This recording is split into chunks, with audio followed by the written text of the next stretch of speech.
Karakorum, the capital city of the Mongol Empire, was also considered to be the center of the world in the 13th century. Mongolians left an imprint on the history of the world through the city of Kharakhorum, a unique historical and cultural heritage. The professors and the students of the National University of Mongolia have created a virtual Kharakhorum using modern technology. And they, in collaboration with the scholars and researchers, have built the city of Kharakhorum in a virtual environment within a year. In 1220, Genghis Khan ordered the relocation of the Mongol Empire's capital city from a basin of 3 rivers to the Orkhon River Valley. Since then, Ogedei Khan urged the best craftsmen and artisans worldwide to construct the city of Kharakhorum. The Mongols had a settled civilization beside their world-renowned nomadic civilization. For Mongol settled civilization, archaeologists have found several ruins of ancient cities dating back more than 4,000 years elsewhere on the southern tip of the Mongolian plateau. Mongol settled civilization is also represented by Lothot, the capital of the Hunnu Empire, which is a city more than 2,000 years ago. Especially the city of Kharakhorum tells us otherwise, as it is the most significant historical evidence of Mongolian settled civilization.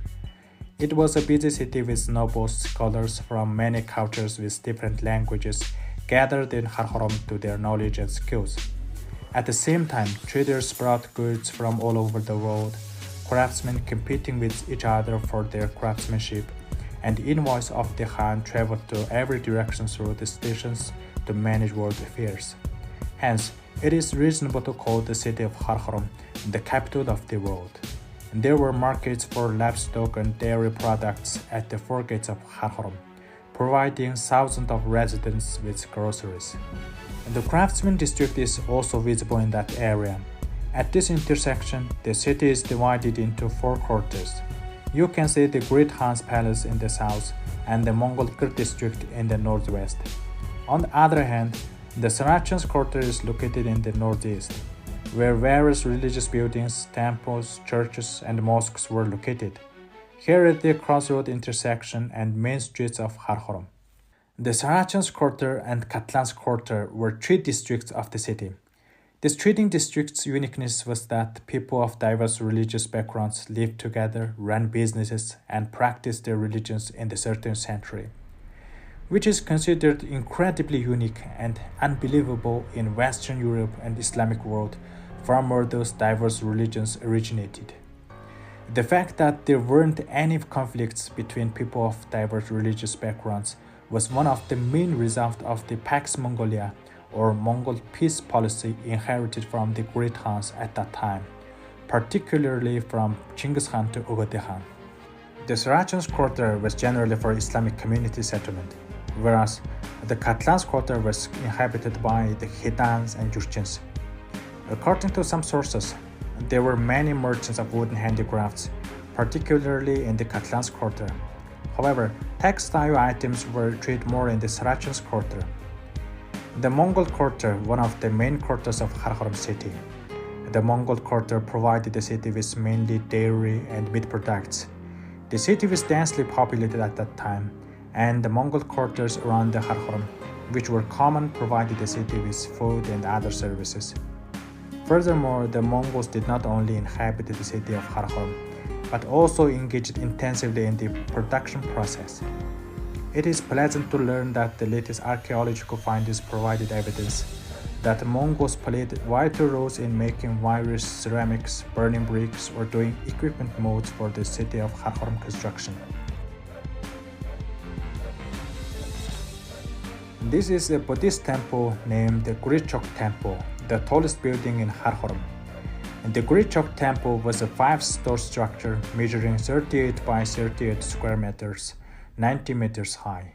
It can be seen that there were profound influences of Buddhism, and there were 12 Buddhism temples, 2 Christian churches, and 1 Islamic mosque in Kharakhorum at that time. This golden roofed structure is the Tomung Amgalан Dort, which means Palace of Mirror at Peace, and it was another miracle created by the Mongol Khans.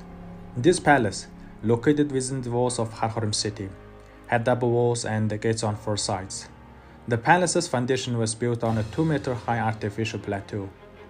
The great Khans of the Mongol Empire passed laws and issued decrees governing the affairs of the world together with his scholars and ministers in this palace.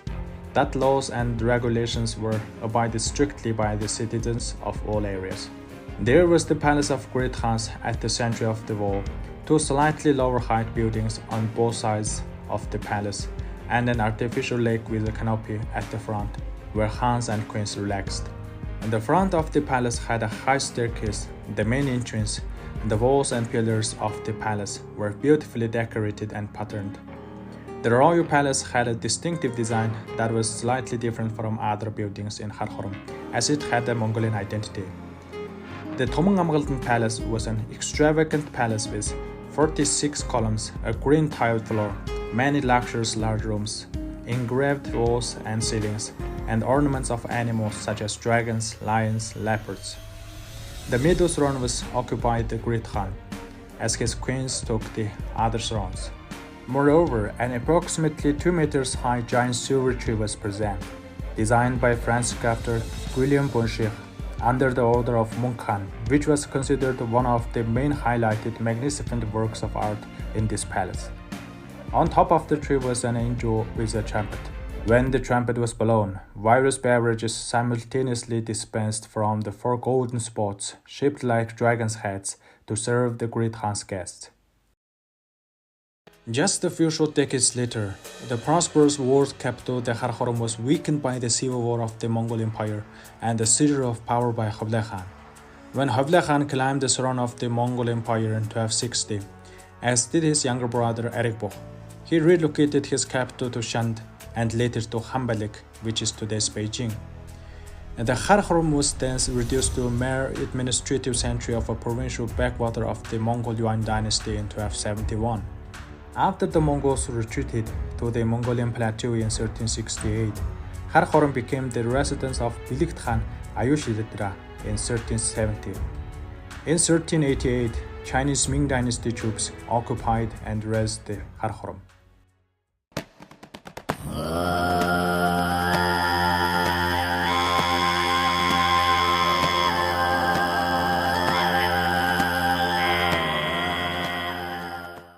If you want to see the virtual Kharakhorum yourself, go to this site.